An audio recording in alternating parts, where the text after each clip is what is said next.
हाँ जी students, in this video lecture we will understand the determination of income और output.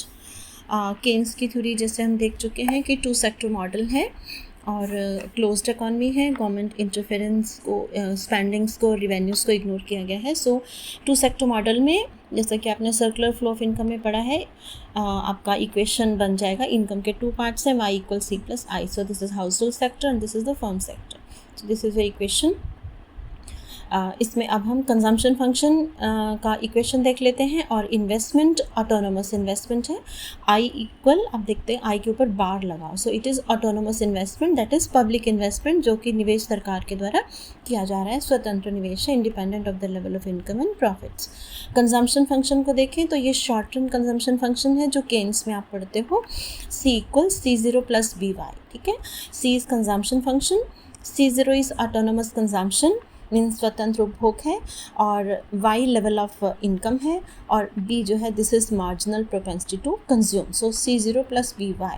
ठीक है, नाउ अब C और I की वैल्यू को हम पुट कर देंगे इस इक्वेशन में, Y = C+I में। So now this equation becomes Y = C की जगह C0 + BY, right, plus I। तो ये I bar means autonomous investment है। So this is your equation first. By putting the values of C0, BY and I we are able to determine the level of income in any economy.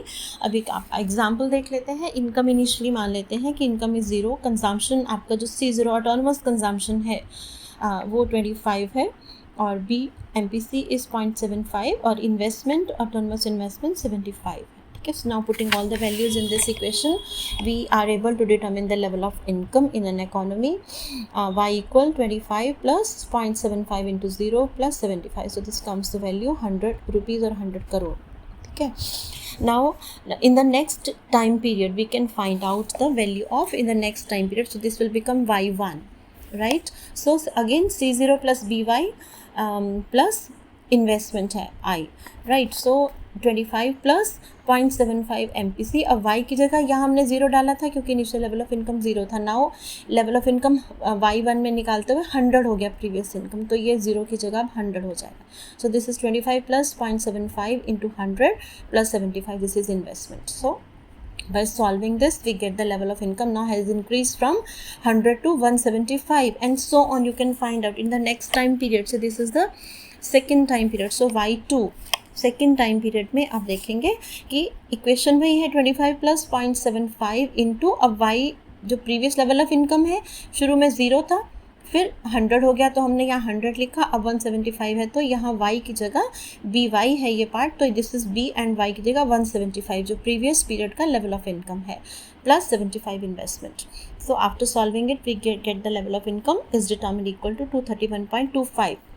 ठीक है, so in this way by putting these values we are able to determine the level of income in the economy. So at the point of equilibrium we already know कि Keynes की theory में aggregate supply और aggregate demand बराबर है। जितने भी आपकी consumption है वो जो है ये आपका S होगा, ये बुक में गलत लिखा, this is S। Savings are equal to investment. Aggregate जिस पॉइंट पे जिस लेवल ऑफ इनकम पर एग्रीगेट सप्लाई और एग्रीगेट डिमांड बराबर है, उसी लेवल ऑफ इनकम पर अकॉर्डिंग टू केन्स सेविंग और इन्वेस्टमेंट आपस में बराबर है। तो ये आपकी बुक में C है, ये S कर लीजिए। अब इस सबको इन डायग्राम में, ये टेबल और डायग्राम में शो किया हुआ है। ये देखेंगे टेबल 2 हम कर रहे हैं।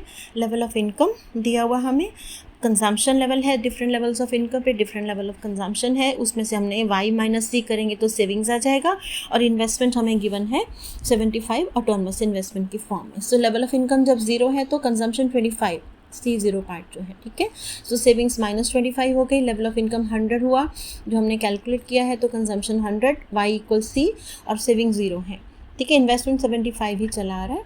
उसके बाद नेक्स्ट लेवल ऑफ इनकम 175 हो गया। तो इस तरीके से आप देखेंगे कि लेवल ऑफ इनकम जब बढ़ रहा है, कंजम्पशन भी बढ़ रहा है और आपका सेविंग्स भी बढ़ रहा है, इन्वेस्टमेंट आपका फिक्स है, ठीक है। सो यहाँ पे एक particular time particular level of income होगा। ये देखिए यहाँ पे इनकम 400 है, means income here mean this is aggregate supply. So aggregate supply is equal to aggregate supply is equal to aggregate demand, this also comes to 400. So aggregate demand is equal to aggregate supply. और इसी level पे आप देखेंगे कि savings और investment, saving और investment जो है वो आपस में बराबर हैं, right. So this can be shown here. It means कि at the point of equilibrium there are two equilibrium simultaneously, one aggregate demand equal aggregate supply and second saving equal investment. तो ये आप एक ही डायग्राम में दिखा सकते हैं और सेपरेट डायग्राम बना सकते हैं. ये आपका एग्रीगेट सप्लाई कर्व है जो ओरिजिन से शुरू होगा, ठीक है. एग्रीगेट सप्लाई कर्व ये बिल्कुल ओरिजिन से स्टार्ट होगा. ये एग्रीगेट सप्लाई कर्व है, ये एग्रीगेट, ये कंजम्पशन फंक्शन है और ये एग्रीगेट डिमांड है. एग्रीगेट डिमांड में C + I दोनों आ जाएगा, ठीक है. So this is the point E where aggregate demand, here aggregate demand equal aggregate supply, right. This is the level of income. OQ जैसे हमारे टेबल में 400 है और इसी लेवल पे आप देखेंगे सेविंग इन्वेस्टमेंट फंक्शन 75 है, तो ये आपका हॉरिजॉन्टल कर्व आ जाएगा. ऑटोनमस इन्वेस्टमेंट है क्योंकि, और सेविंग फंक्शन आपका पहले नेगेटिव सेविंग्स है, इस पॉइंट पे 0 है और उसके बाद अपवर्ड राइजिंग है. तो F पॉइंट पर सेविंग और इन्वेस्टमेंट जो है ये आपस में बराबर हो जाते हैं. So this is how equilibrium in Keynesian theory is achieved. We can find out the level of income. और हम जानते हैं कि जब भी डिमांड सप्लाई बराबर होगा एग्रीगेट लेवल पे तो सेविंग इन्वेस्टमेंट भी आपस में बराबर होगा. साथ ही देख लेते हैं ये next part, Keynesian model of employment and income. इसमें सारी इक्वेशंस हमने सम अप की हैं केन्जियन थ्योरी की. First was y = n, level of income is a function of employment. जो सप्लाई ऑफ लेबर है NS is a function of wage rate, money wage rate पे depend करता है. Demand for labour is a function of real wage rate, this is W/P, ठीक है. ये ध्यान रखेंगे कि ये मनी वेज है और ये रियल वेज है. डिमांड और सप्लाई बराबर होंगे तो इक्विलिब्रियम हो जाएगा. Then this is supply of money and demand for money, ये बराबर होंगे. जो डिमांड फॉर मनी है यू कैन फाइंड आउट कि demand for money is equal L1 L2. L1 क्या है, this is transaction motive and precautionary motive, ठीक है. क्रय विक्रय उद्देश्य और सावधानी उद्देश्य जो इनकम पे डिपेंड करता है. और L2 speculative demand for money है जो रेट ऑफ इंटरेस्ट पर डिपेंड करता है, ठीक है. उसके बाद इन्वेस्टमेंट और सेविंग्स बराबर है. इन्वेस्टमेंट रेट ऑफ इंटरेस्ट का नेगेटिव फंक्शन है, सेविंग रेट इनकम का पॉजिटिव फंक्शन है, राइट. तो इस तरीके से ये सारी इक्वेशंस को हम समझ